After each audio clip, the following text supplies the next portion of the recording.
Welcome to the Kick Sugar Coach podcast. Join me each week as I interview experts who will share the science of sugar, sugar addiction, and different approaches to recovery.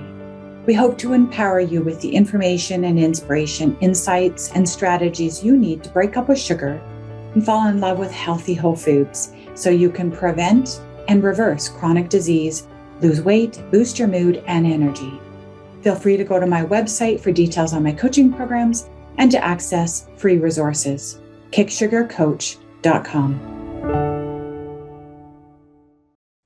Hello, everybody, and welcome to an interview today with Dr. Ken Berry. Probably doesn't need an introduction because he's a bit of a YouTube celebrity, but in case he's a little bit new to you, I'll hit you up some highlights and then we'll get into his story. And the very first thing I will say is Dr. Berry is an MD. He has a degree, a science degree, and then he moved in to get his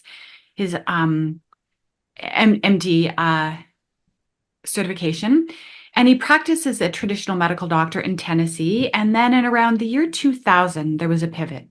There was a pivot in his life, and he started to become awakened to the potential for lifestyle medicine to be the form of medicine that brought dramatic benefits to his patients. But in the meantime, he had also gone on his own journey from moving from morbidly obese. He was pre-diabetic, he had acne, he had severe GERD, tons and tons of health issues. He was in the midst of his own health crisis.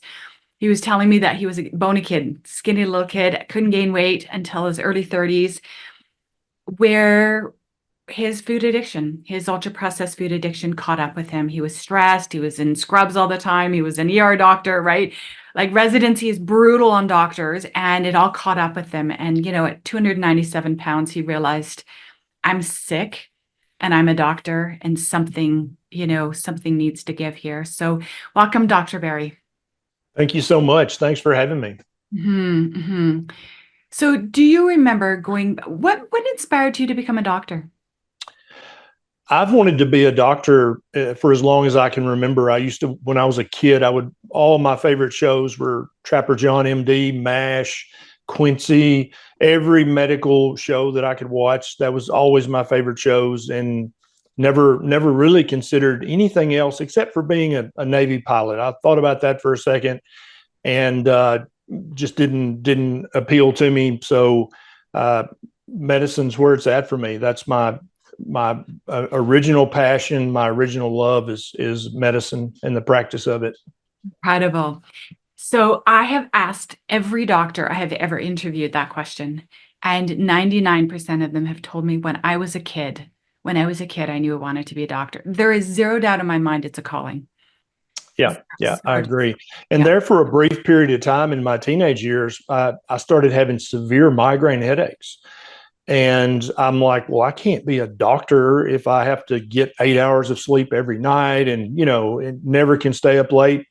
And then when I got into my early 20s, I was in college, and, a college student, you stay up late, you party, you study, whatever. And then I was like, wait, I'm not having the migraines anymore. Maybe I can get back on track to the career I really have dreamed of.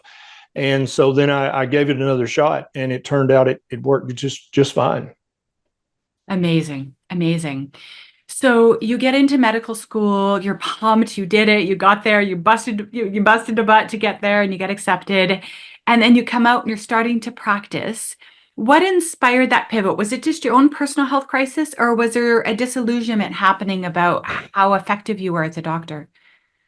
Yeah, I was classically trained in allopathic medicine. There was no hint of alternative or naturopathic practice in my residency program or medical school. But practicing just classical allopathic medicine is boring. It is. I went into family practice because I wanted to do procedures and do things, and other specialties just don't get to do that. I was actually initially going to be a surgeon until I realized that their day starts at 4 a.m. and that wasn't really something I was interested in. And so I wound up with family practice because you can have a broad scope of practice. But the average internal medicine doctor or family practice doc, all they do is write refills for hypertension and sinus infections and diabetes. That's literally it. And so I did a lot of dermatological procedures, gynecological procedures, orthopedic procedures in my family practice, and that was fun. But just the routine practice of medicine was boring. And I've always been a bit of an iconoclast in my entire life. And so I was always looking for alternative things, because you can just imagine seeing the same patient every 6 months for the next 25 years just to refill their blood pressure medicine and check their labs. That's not a lot of fun.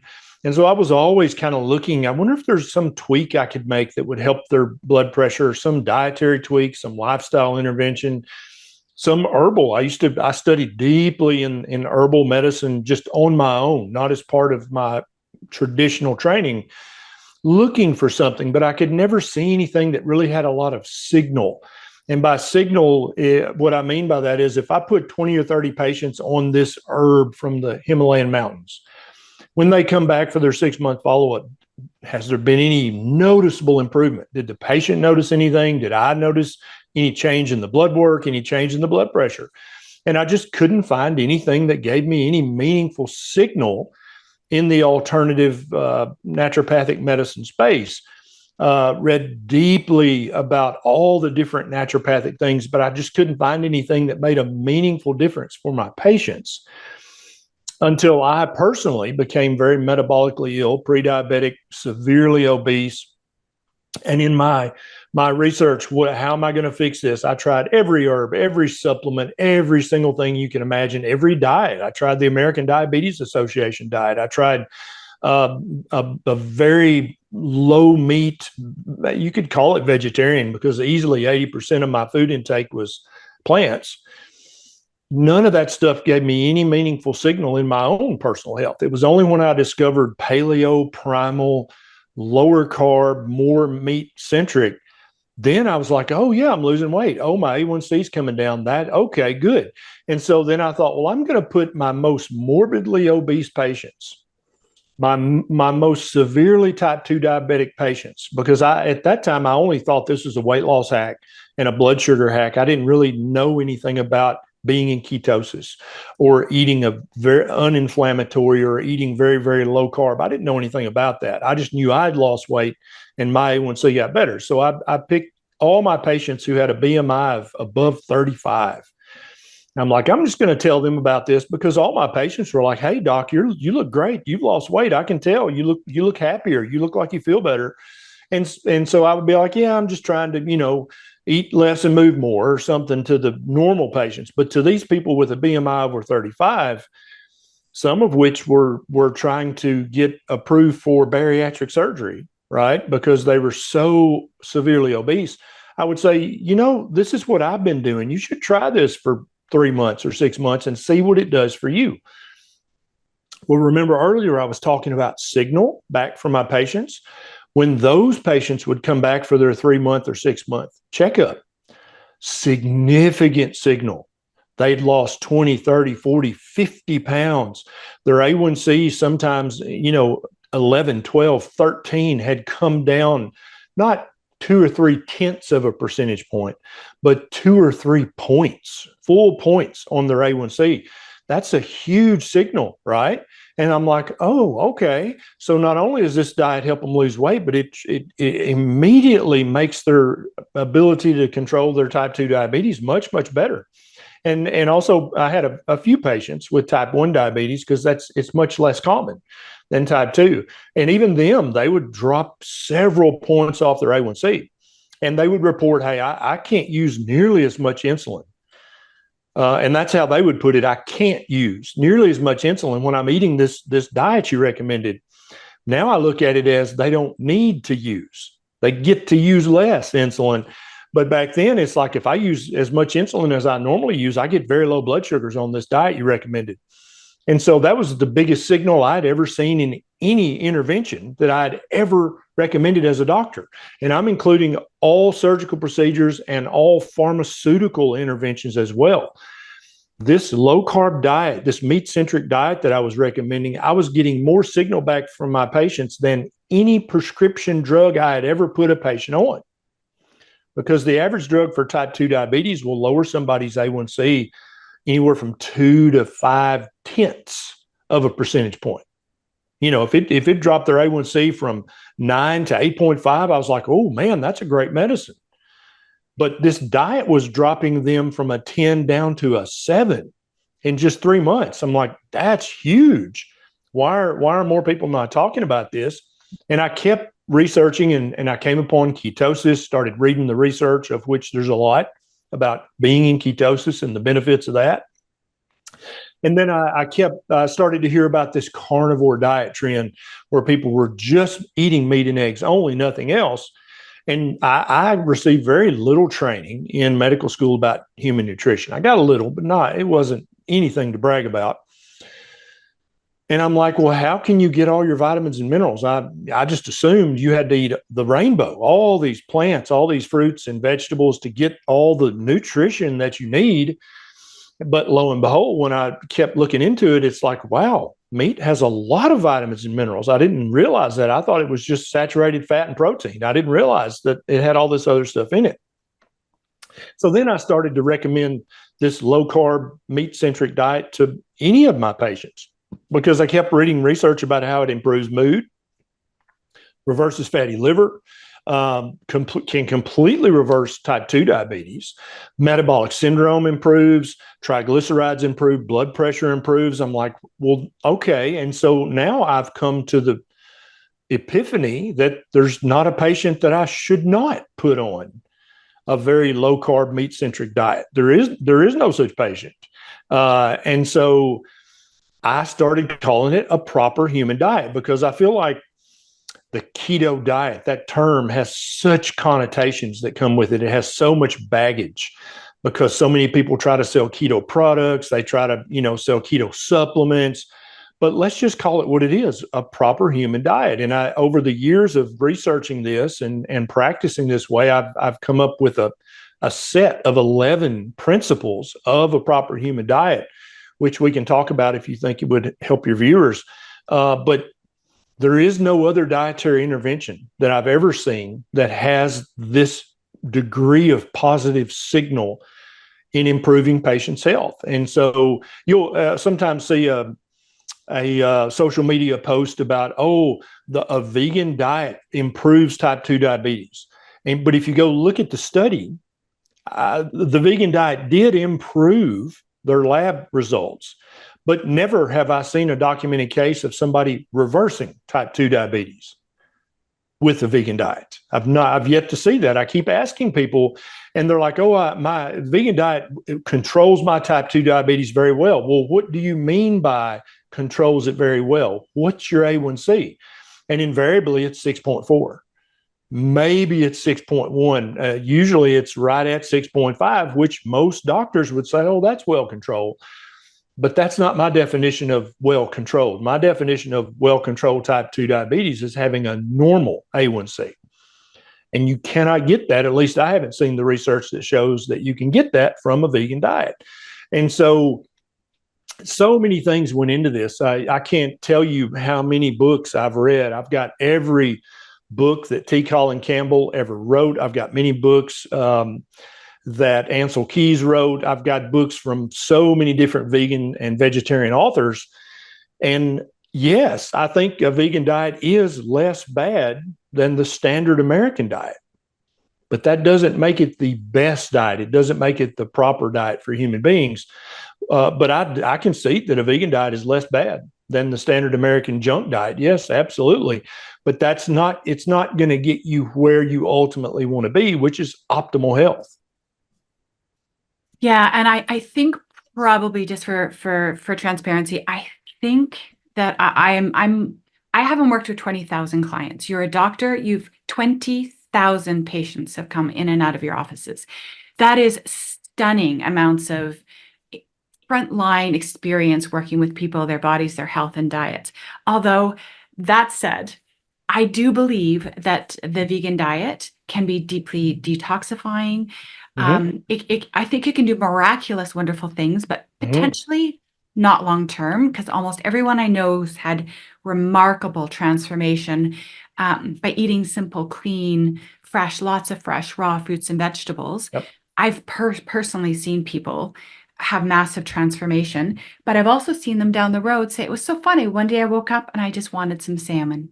Or one day I Yep. woke up and I started to eat some eggs. It was like my body was transitioning me to more Yep. like what you recommend, the protein, veggies, and fat. Yeah. And Dr. Barry, before we ran the camera, was saying, I have a huge spectrum. There's a huge spectrum of carbohydrates, whole foods, plants that people can eat with, 100 grams or less is what he kind of recommends, that you stay in that kind of range. So you don't have to just be carnivore. You don't have to just be Right. eating high fat. You can eat a beautiful range of whole foods and still fit into this suggested human diet that Dr. Barry recommends. Yeah, and I totally agree with you. I think if somebody is living on the standard American junk food diet, and you convert them to a whole food plant based diet, their health is going to improve. Yeah, they are going to have some degree of a health improvement transformation. But it's my opinion from my 22 years of clinical experience that they're not going to have a complete transformation. At some point, they're going to have to add back in some seafood, some eggs, some kind of full fat dairy. They're going to have to add that back in because it's just so hard. Well, it's impossible to get all of the vitamins and minerals that you need and all the fatty acids that you need from a vegan diet. You're going to have to take somewhere between 8 and 12 supplements a day if you're planning on staying on a vegan diet for decades. You cannot do that without supplementation, or your health will suffer. And the beautiful thing about a proper human diet that does include that seafood and the egg yolks and other things that are super nutrient dense is that if you structure it right and it's well formulated, you don't have to take any supplements. And that, to me, you can't call a way of eating a proper human diet if you're having to take a handful of supplements every day. That just doesn't make any sense. Mhm. What did our ancestors do 5,000 years ago? There was no GNC. They just had to eat the food that they had on offer, and they somehow were able to live and reproduce. And in many cases, there's ample anthropological evidence that if they made it past childhood, past the traumas that come with life, past the infection that come with life back then, they lived to be 70 or 80 years old, just like we do today. Yeah. Um, Sorry, my question was there and it just flitted out of my head. Something about ketosis. Oh, I know. Yes. Here's another thing that there's often a misunderstanding that the whole food plant-based, or people that really love their veggies and seem to thrive on them and enjoy them and do well with them and digest them and feel good on them, and their blood works good, etc., assume that this keto diet is like their opposite. No, because people can do ketotarian, people can be low carb vegetarians, right? There's so much capacity to play with whole foods to figure out what's the right ratios for us. There is no one size fits all. And sometimes I feel like we box the sort of paleo, keto, carnivore types into this. No, there's so much flexibility here to sort of figure out what works for you, but to also not box ourselves in philosophically about building an identity around, I'm carnivore, I only eat meat, I never eat, right? Because then Yeah. someday you might wake up and go, damn, I want a salad. Yeah. Yeah, exactly. And I think that's why there should be a spectrum of proper human diets. And I know some people who, in order to optimize their health, they had to go carnivore for 3 months or 6 months. But then after they got everything in order, they were able to branch back out and add low carb vegetables back in, add some berries, add some nuts, and in many cases, quite a bit of fruit. And they were able to stay metabolically very healthy in a more ketogenic or even low carb way of eating. And I think that not everybody needs to go carnivore and stay carnivore forever. Some people, I think, do. I'm one of those people. If you put me on 100 total grams of carbs a day, I would start gaining a pound or two every week. My A1C would start to creep up. I'd start to have Dunlap. That's when your belly is Dunlapped over your belt. I'd start to have all that stuff again. But there are some people that if they're eating 70, 80, 90 total grams of carbs a day of real whole food carbs, they do great. And I think that's fine. Yeah. So yeah, good. Because I just want everyone to feel included in this conversation. This is relevant to almost everybody. And I remember years ago, I had interviewed Dr. Naisha Winters, and she was saying, you know what we're calling low carb these days? Like, come on, that was just normal carb for our ancestors. There's nothing low carb about a low carb diet. It's like Exactly. it was just normal back then, Exactly. Yes. Yeah. And Especially with in the past, looking at the anthropological literature, only for a few months each year could you have even possibly eaten a high carb diet. right. 5,000 years ago, it just was impossible to do that, regardless of where you live in the world, because all fruits are seasonal. Even if you live at the equator in a jungle, fruits are still seasonal. And so you had to eat a significant portion of meat or you would have died. You could not have just lived on plants. That's impossible. And indeed, we don't have a single anthropological example of a successful population being vegan. It just doesn't happen. And so I understand that some people have ethical and moral reasons for not eating animal products. And I honor that. If that's the reason that you're eating plant-based, then I respect that decision and I honor you for your ethics and morals. I don't denigrate that at all. But if you're doing it because you've been misinformed and you falsely believe that a whole food plant-based diet is the healthiest way for human beings to eat, then I have a problem with that because you've been misled, because I don't think there's any research in any scientific field that supports that. And one of the things we talked about earlier too is that I see these really, really low carb, like sort of keto, carnivore type medical interventions for 3 to 6 months really can be this very powerful medical intervention that creates massive transformation, metabolic healing, mental health healing. And you can't understand it till you've lived it, till you've tried it. Yeah. I know that my experimentations with keto, this is maybe a little bit outside your realm, I'm not sure. But I experience the trauma freeze response. If I get overwhelmed, my body will collapse and I feel like really lethargic. I feel like I'm immobilized, like my body's overwhelmed and it's basically stop. Just stop right now. I just need you to stop. And when I'm in that place, and when I'm in that place for long stretches of time, nothing works better than keto to bring me a different kind of energy that I can burn. Nothing pulls me out of my freeze response, like fasting, intermittent fasting, eating lower carb. And no one's talking about that because I totally agree. Okay. Totally agree. So being in some degree of ketosis, we're seeing research coming out almost weekly about the benefits of being in some degree of ketosis for mental health conditions. And there are 3 things you can do in a stressful situation. You can fight, you can run, or you can freeze. And it's actually evolutionarily advantageous if our tribe has a variety of those people. Because in some emergencies, if everybody runs, everybody's going to die. If everybody freezes, they're all going to die. If everybody fights, they're all going to die. And so you want there to be variety in how members of your tribe react to an emergency. You want there to be some freezers and some fighters and some runners.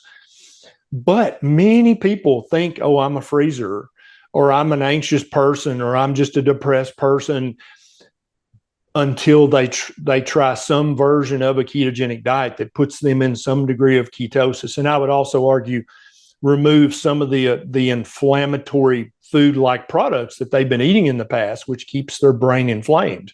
When they remove the inflammatory food-like products and they get into some degree of ketosis, all of a sudden, they're not defaulting to freeze anymore. They're not defaulting to give up. They're not defaulting to being overwhelmed anymore. It's like, wow, I just kept going right through that. I've never done that before.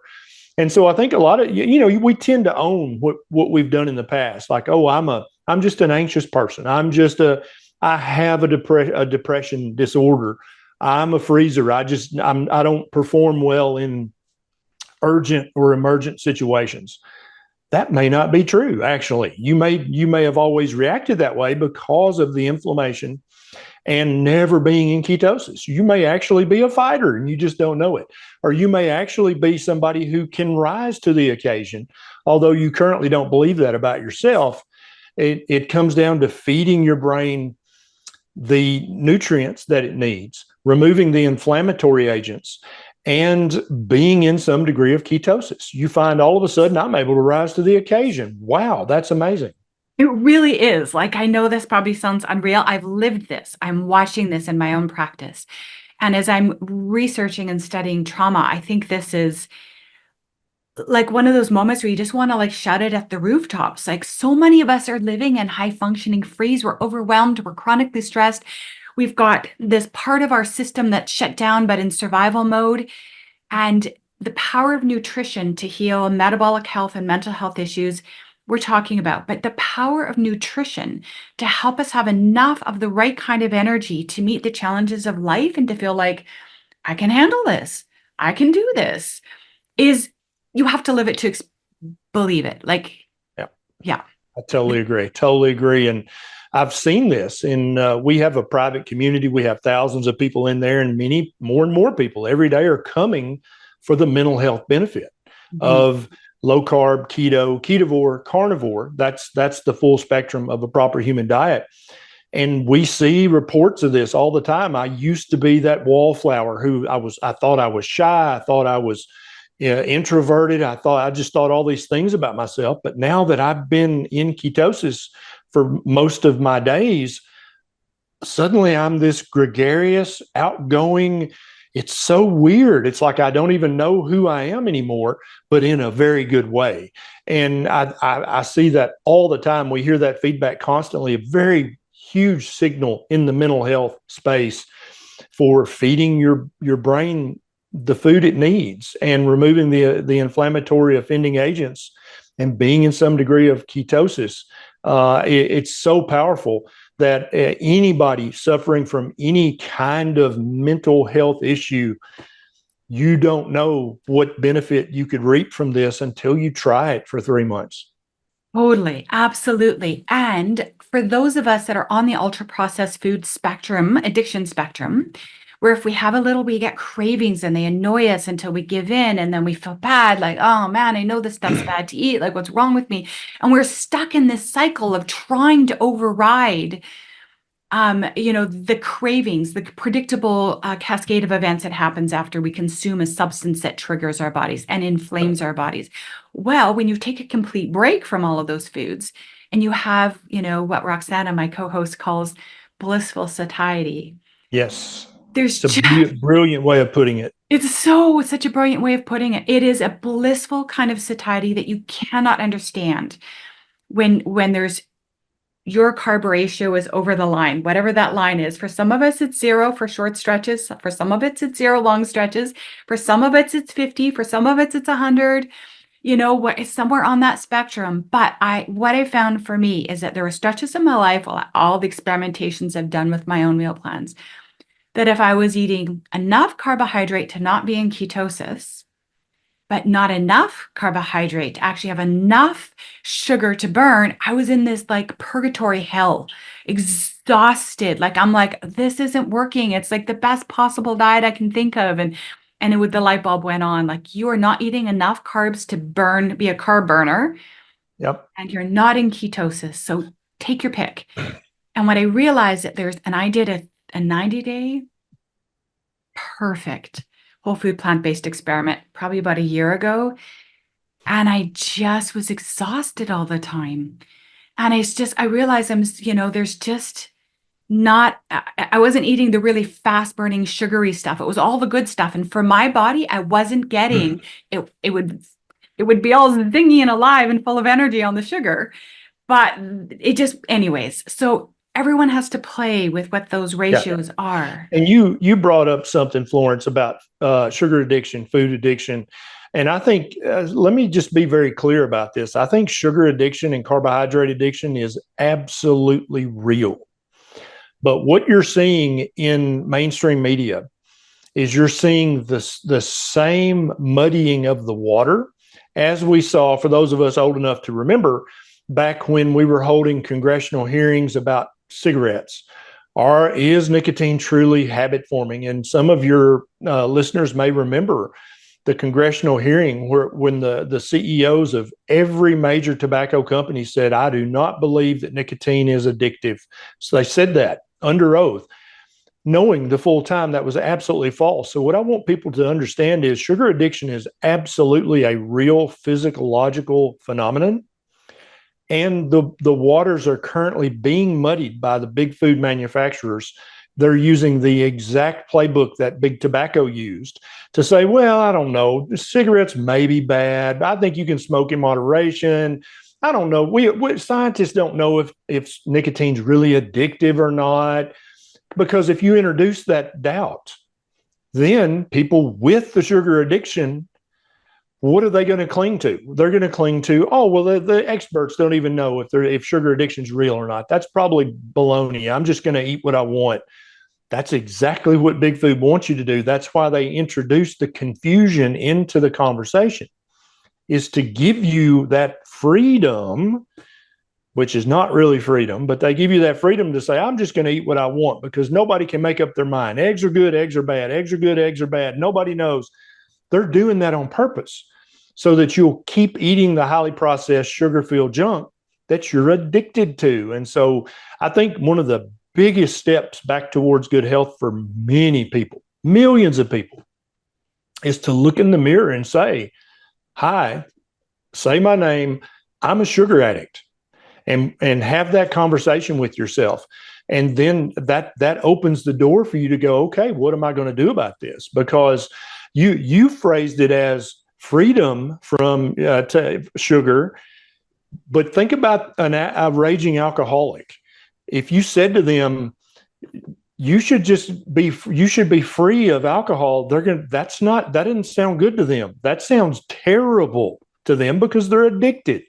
And so I would say to everybody with sugar addiction, there is freedom from it, but it's going to suck for 3 to 14 days as you break that addiction, just like breaking an addiction to alcohol or nicotine or any other addictive substance. It's not going to be fun to do it, but I promise you there is a degree of good health on the other end of breaking that addiction that you probably can't even imagine currently.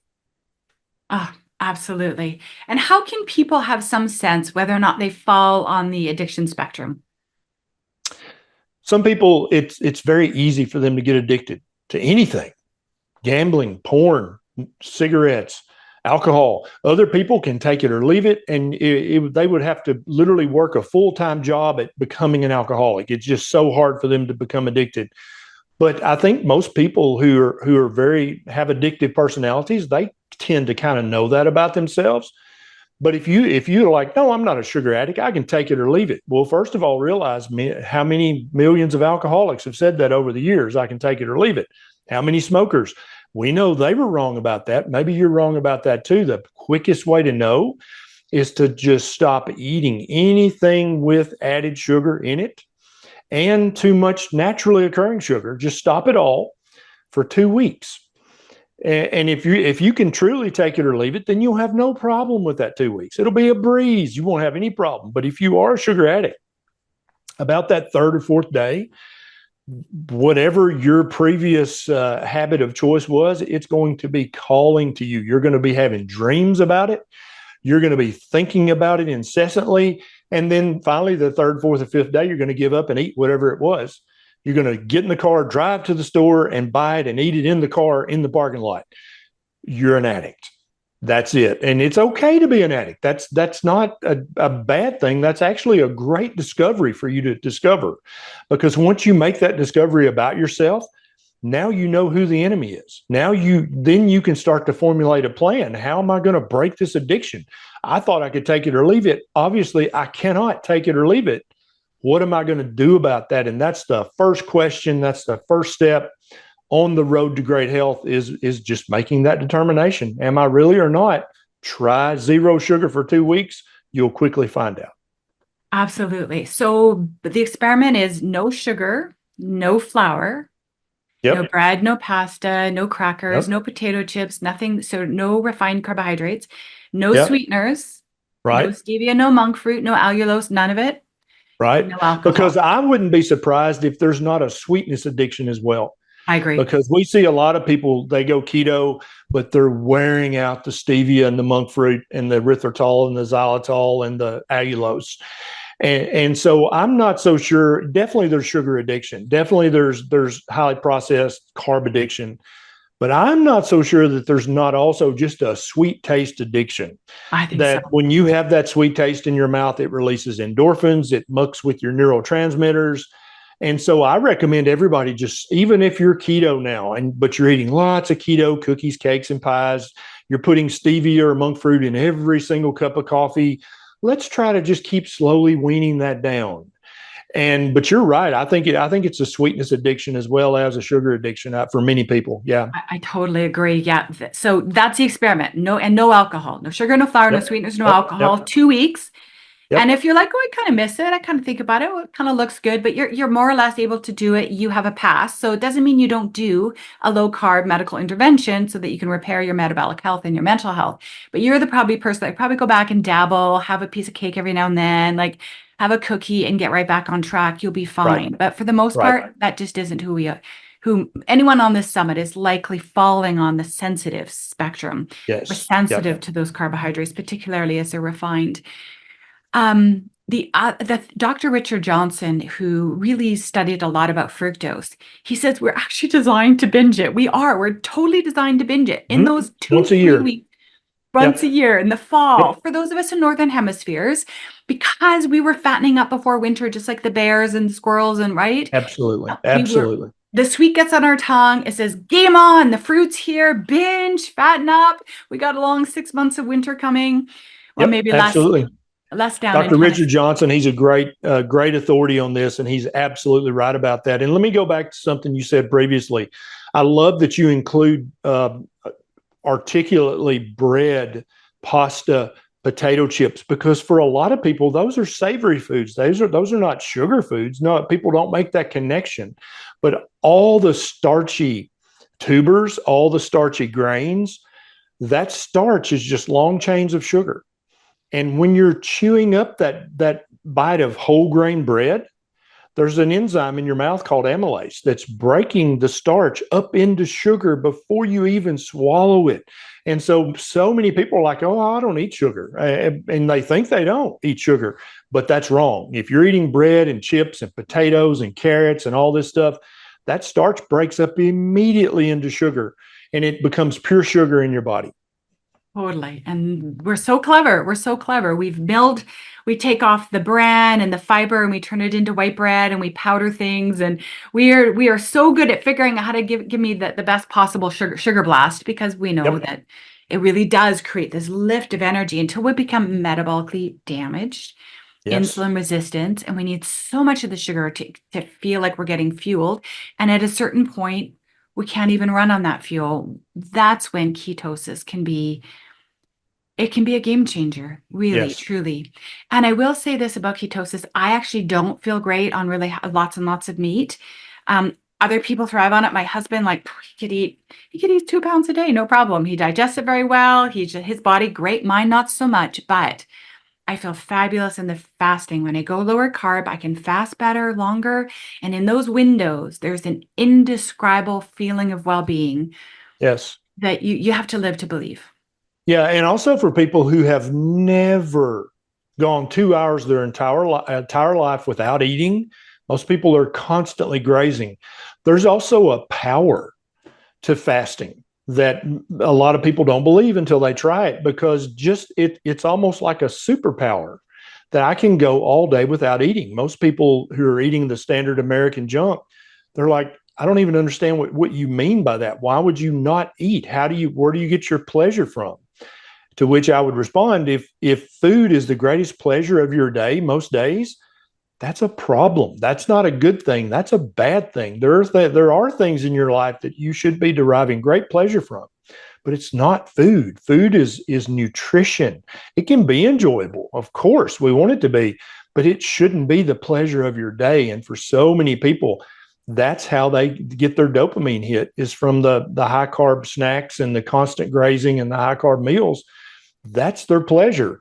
And that's a very weak place to live your life, because you are beholden to the big food manufacturers. You need them for your fix. But when you start to practice fasting, and it's really hard to do unless you're on a lower carbohydrate diet that puts you in some degree of ketosis, very hard to fast. But once you adopt low carb or keto, many people fast accidentally. You probably have people in your group that just like, I just looked up and it was 2 p.m. and I just hadn't thought about eating. For many people, that's almost a superpower, to not have to constantly take snacks and constantly be worrying where your next dopamine hit is going to come from. That's kind of like a superpower. Totally. Absolutely. To have peace with food, to not be obsessed, not to have cravings. And it's annoying. Cravings Yeah. aren't normal. They do disappear. The hard reality is, if you want to get rid of your cravings, you need to get rid of the foods that cause them. It's a trade-off, but it's a good trade-off. Yes. Oh yeah, it's absolutely a net positive for you long term. And many people who are still getting their dopamine from their 3 meals and snacks in between, all high carb, it looks so restrictive, right? It's like, oh, it's so restrictive. But Roxana's a great example. She's a sugar addict in remission. She'll tell you, I have never felt more free in my life than when I'm eating a proper human diet. I feel the same exact way. I'm so free because it's 1 p.m. here where I'm at. I haven't even thought about food today. Literally has not crossed my mind, and it won't cross my mind till 3 or 4 or 5 p.m. When we're finished with this, I'm going to go work out on our farm for a few hours, and I won't think about eating until later in the afternoon. And I'll be like, I guess I could eat something. That is so freeing, to not have to be like, well, I better take some Gatorade with me, or I better take some cookies. I might get hungry. That just doesn't happen when you're eating a proper human diet. Right. And it kind of makes me understand better how Indigenous populations in Canada, because I'm in Canada, literally we have 7 months of winter up here. Yes. 7 long, Yes. cold months. And I think, how did they survive?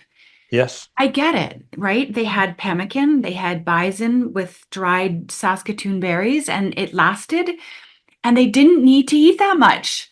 That's right. And they would go for a day or two.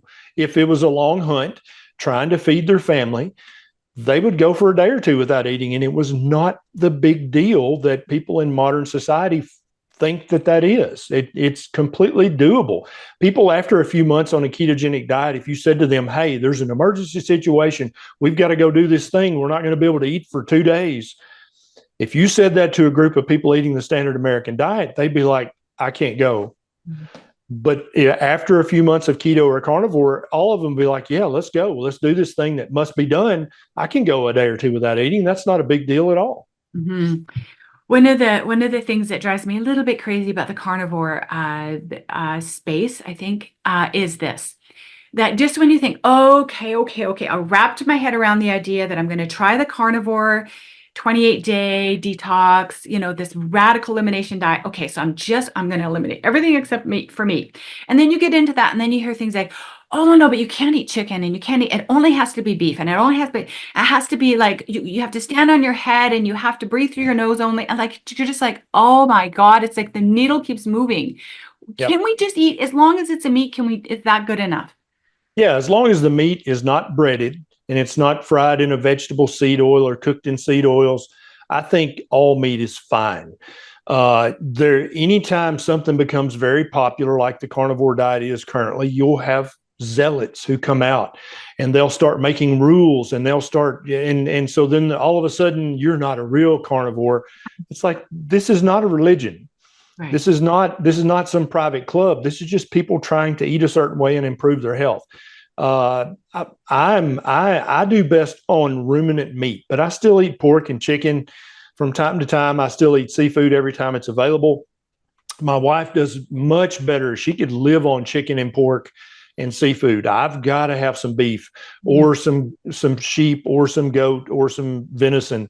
The red meat seems to do better for me, but I don't think that's true for everyone. I think there are people in the world that could literally do a carnivore diet on poultry and seafood and eggs and would be perfectly happy with that, would flourish, would do great. There's I don't know why zealot. It's just human nature that we become zealots when we're part of a group. I don't know why that is, but it's not helpful. Right. And it turns a lot of people off because it feels like a closed club and you're not invited. And that's absolutely false. A carnivore diet is part of the proper human diet spectrum. Some people need it, some people don't. It's always there if you want to do the 28 days just to see how you would feel. You can do carnivore with red meat, with poultry, with seafood, with eggs. Absolutely. Got it. That's so helpful to hear. So when you go back in time to when you were just starting to do paleo and things were starting to turn around, you started to lose weight, your A1C was coming down, you're like, wow, damn, this is more effective than any pharmaceutical. This is serious Yep. medicine here. Yep. Did you go back and forth because you also said I'm a sugar addict? Did you relapse and have slips or what did that, how long did it take you for you to settle into this is just how I need to eat? Yeah, I did from time to time would just eat something completely idiotic, but I did it. My journey was such a slow transformation because I converted so early in kind of the popularity of all this, and so I read Dr. Atkins' Diet Revolution, The Primal Blueprint by Mark Sisson, and The Paleo Diet by Lauren Cordain, and so I just started to slowly cut the carbs, slowly bump up the meat. And so for a long time, I was paleo. I would eat tons of vegetables, tons of plant-based things. I remember I used to get these blue corn chips because they were made of non-GMO Mexican corn, right?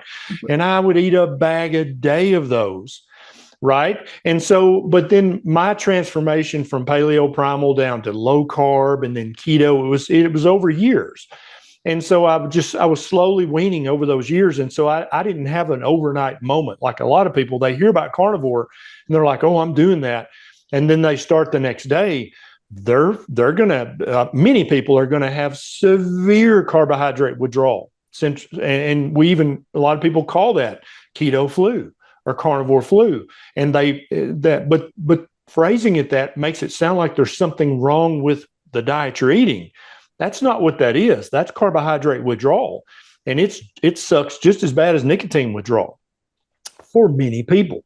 And so I did it so slow and gradually that I didn't really have those set in stone, black and white day or next day I'm 100% this, that, or the other. I did it so slowly that it was kind of effortless. But for anybody who tries to go from just Lucky Charms and Pepsi Cola and Cheetos, and overnight I'm going to go 100% whole real food keto, they're going to have some withdrawal symptoms. But that's okay because good health is on the other side of breaking that addiction, but it's going to suck. And a lot of people don't explain that to them. I think that moderators should probably do this over a month or 2 or 3. They should slowly convert. Whereas abstainers and teetotalers, they should just go keto or go carnivore. And that because that's their personality style. But people who have a severe carb addiction and they're moderators, they should not do this overnight. It's going to suck really bad. You should probably transition over 1 to 3 months. It's going to make it much easier. You're still going to get the same health benefits because you're still going to get to where you need to be. There's no reason to try to do that overnight if you're a moderator and if you're a sugar addict, because it's not going to be fun. Right. And if you're on the addiction spectrum, you might do well for a little while and then you get a craving or something smells particularly good. And then you kind of go off the deep end, and we call it being in the ditch. And it's okay that process that spend less and you time wind up being in the ditch for weeks or months. Right. Instead of, idiot, I was at the steakhouse and I had steak and oysters and then I had that piece of pie.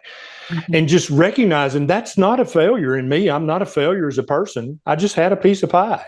I can get right back on keto or carnivore in the morning. It's not the end of the world. But if you've got a sugar addiction or you've got that kind of fatalistic negative personality style currently because you're not in ketosis enough, that one piece of pie turns into 3 months of just eating abject junk and gaining 20 pounds. Right, right, right. So yeah, how you handle the slips that, oh, maybe I can handle just a little, and then you realize I have cravings and I want more and it's annoying. Eventually you spend less time in the ditch, more time in the whole foods that, with the ratio that works for you. And you just slowly kind of let these foods go. Yeah. I know I come out of the 12-step program where it's like abstinence and it's overnight and it's perfect. And for some people that can work. For some people, it becomes a full-time job. They have to call their sponsor. They have to go to all these meetings. They have to do all this Yep. stuff. And Yep. that can work. It's a beautiful path for some people, but not for everybody. And if it's not for you, then the tapering down and getting the support and knowing that there will be a day when you arrive where you go, I will never forget this moment. This is different than anything I've ever experienced before. Exactly. Yeah, the blissful satiety is there, the peace with food, the sense of like my brain is alive and I'm resilient. The freeze response happens because there's a perceived lack of energy to either fight or flight. So if you're not feeling energized on a higher carbohydrate diet, try ketosis and see if that is a fuel source that for your body goes, oh, yeah. I'm now feeling resilient. I now can fight or flight. I can handle my to-do list. I can handle stress in a different way. And one last thing I'll say too is if you're a mom, if you're a dad, if you have kids, if you have grandkids, the generations coming up are so metabolically damaged that the sooner you wake up as a parent and a grandparent that we need to get our kids on these lower carbohydrates, have them in ketosis some of the day. We're always meant to be back and forth, metabolically flexible. The sooner you might see kids that are happier, more resilient, better, easier to raise, Yep. fulfilling their potential. If there's one thing we gift the future generation, it's this. But we got to start with ourselves often because we don't have the bandwidth to even be fully there for our kids. I totally agree. And one thing I think it's very important for people, especially some people from certain ethnic backgrounds, they consider their current high carb diet as part of their heritage or part of their culture. And that's just not true. The average person in their 20s, if you say, what's your cultural heritage around food? Well, it's what their mom fed them and what their grandmom fed them. That's what they think that their cultural heritage is back 100 generations. But the truth of the matter is if we go back enough generations for anybody in the world from any ethnic background, their ancestors, if you go back far enough, ate meat the majority of the day. That was the majority of their food intake. It could have been poultry, it could have been seafood, it could have been red meat, it could have been megafauna, it could have been small fauna, but they ate mostly meat. That is every human's cultural heritage if you go back far enough in their family tree. But most people are not aware of that. Is that true in tropical? Like I get northern climates for sure. We didn't have access to Yep. anything fresh for 6, Yep. 7 months of the year, but even in the Yep. in the equator area, Yes, even in Asia, in the subcontinent, in Africa, at the between the Tropic of Cancer and around the equator, every stable isotope analysis that's ever been done on any human fossil remains, the majority of their food intake was meat. And like I said, it could have been red meat, it could have been poultry, it could have been fish, could have been shellfish, it could have been insects.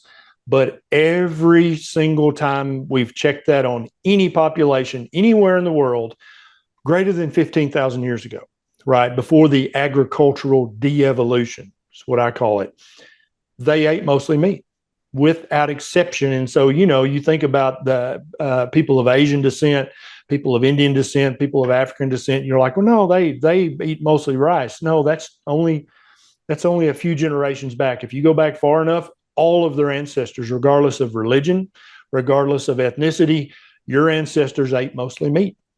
and the mostly meat was probably not even all that much because it really doesn't That's take right. much. Yeah, it's That's right. That's right. much less than people think. Very interesting. The Eskimos, I only recently, when I did my nutrition genome, it came back saying that I don't process saturated fats very well. They recommended that I minimize it, that I do better with the mono and the poly. But they had indicated that the Eskimos were thought to be living in ketosis because they mostly fish, whale, and fat. And they thought that, oh, they must be mostly, living in ketosis. And it turns out they have a genetic SNP that makes it impossible for them to be in ketosis. That what they were doing was converting the fat and the meat, particularly the protein, into glucose, that they were glucose burners, which is just so fascinating. Yeah. And there's still that's not settled. That discussion is still ongoing. There's more research pending. But Right. it looks like that the Inuit were not as deep in ketosis as you would imagine from them basically living on whale blubber and fatty seal and fatty walrus. They probably weren't in as deep a ketosis as you would just imagine that they would be. There is some discussion around that topic. They probably did have a higher rate of gluconeogenesis than other people, but they still absolutely benefited from all the saturated fat that they were eating. That absolutely benefited their health. But you're right, there is a little pocket of debate there about them. Yeah, yeah, and it doesn't really matter. The bottom line is that our bodies know how to adapt to whatever food we have access to and to make it safe and Exactly. healthy for us. That they were vibrantly healthy. No Yes. issues before the introduction of all the ultra processed foods and processed carbs and Absolutely correct. Basically, cavities in teeth. Anytime you look at a fossil human remains that's over 15,000 years of age, they don't have any cavities. uh, They have very few signs of dental abscess. That just didn't happen to them, and it's because they ate mostly meat. The plants that they did eat were very fibrous and very low in carbohydrates. They had access to sugar in some parts of the world for 2 or 3 weeks out of the year. So for the other 48 or 49 weeks of the year, they were eating mainly meat. Interesting. So to wrap this up today, I want to say that I remember the moment when the light bulb went on for me. I was in my 12-step program and a guy named Eric had come into the room a bit late. He was morbidly obese. He was in his 60s. He'd been diabetic for 30 years. He was depressed. He was slick with oil and he smelled terrible. This was a man who was hanging by a thread. You could just tell he barely wanted to be alive, if he wanted to be alive at all. But he came in on one last ditch effort to try and turn his life around, turn his health and mental health around. He came in, we gave him a low carb meal plan, 3 meals, no snacks, protein, veggies, healthy fat. We had berries once a day. That was it. Here's the meal plan. Follow it. The miracle will happen. Just wait for it. That's literally all we said to everyone who came into our 12-step program. So none of us are able to do it all that easily, but we get it. We get support and we eventually get it. 3 meals, no snacks, whole foods only, blah, blah, blah. No sugar, no flour, no sweeteners, no alcohol. And Eric went to the front of the room and it was just about the 6-month mark to share his story. And he brought up a pair of jeans and he said, I can almost fit my new body in one of these pant legs. I just came back from the doctor. I was on 11 different medications. 10 have been removed. 1 is left, and I'm pretty confident that one will go as well. I'm no longer diabetic. And he lost 75 pounds in 6 months. Now, only men get to do that. I don't know why they just That's right. That's right. That's right. it just falls off them. But anyways, and he said, I'm no longer diabetic. And I shot the guy beside me. His name was Ron. I'm like, Ron, I don't think we can reverse. You can't reverse diabetes. And right. And Ron, and this was 21 years ago. And Ron said to me, Florence, we know everyone who comes in who's diabetic. If they're not diabetic, within 30 to 45 days, they're cheating on the meal plan. Everybody reverses diabetes. And I remember my whole body going, what? Yep. Like, why is this not on the front page of the New York Times? You would think that the American Diabetes Association would be releasing a press release weekly Totally. saying, hey, you can reverse type 2 diabetes with a low carb or keto diet. Yeah. It's proven in multiple studies. Yeah. But yet you don't hear anything about that. And people have questions why the ADA is not more vocal about how easy it is to reverse type 2 diabetes. Why are they not talking about that? I don't know if it's because they haven't seen the Erics like you saw in your practice, your own personal experience. Like when you see it, you believe it. When you live it, it's like this truth. And so I wanted to end on this note that there are people who jump into this space to make a buck. They're selling keto Yep. something. Yep. Dr. Barry isn't one of them. I'm not one of them. The people on the summit, honestly, this is because when you know this, it's like you have to share it. We are literally compelled to try and bring this message because I know how much I was suicidally depressed. I was overweight. I was miserable. And I just know that you're motivated by that same desire, that you were called to medicine because you want to truly have people experience vibrant health, that life without it is pretty miserable. Yep. And it's possible to have it. Yeah, I feel in my personal life as a doctor for over 22 years that it would be unethical and immoral of me to stop talking about a proper human diet on social media. That would be an unethical act for me to say I'm going to start talking about classic cars or something. That would be sinful for me to know what I know and had to have seen the success in tens of thousands of people now. All around the world. It would be unethical for me to not recommend a proper human diet to every human being I meet. Mm-hmm, mm-hmm. So is there any final words you'd like to share today before we wrap up? Yeah, there is a degree of health that you currently can't imagine. It's available to you. There is an option there. It may not be fun initially. It may be uncomfortable. It may go against your religious belief. It may go against what your mom and your grandmother taught you is proper human food. But I promise you, if you keep reading and keep researching, keep experimenting, you are going to discover your proper human diet and where you fall on the proper human diet spectrum. And when you find that, it will become effortless to eat that way and to not eat that way through fasting. It'll become effortless. It'll just become part of your life. And I know you're sitting there now thinking, this sounds like you're speaking in a foreign language. I don't even understand what you mean by this. I'm pretty healthy. A lot of people think that until they discover what true health is and true blissful satiety is and what true mental peace is. You thought you were healthy, but you really need to experiment with this because I promise you there's another level of health that you haven't unlocked yet. Thank you so much. When you were a little boy, you dreamed of being a doctor that would make a difference. And how amazing that you are, that you get to through all your tireless free work that you put out in the world. So thank you again. Thank you so much. Thanks for tuning in this week. If you would like more interviews, more information, and more inspiration on how to break up with sugar, go to my YouTube channel, Kick Sugar Coach, or my website, kicksugarcoach.com. See you next week.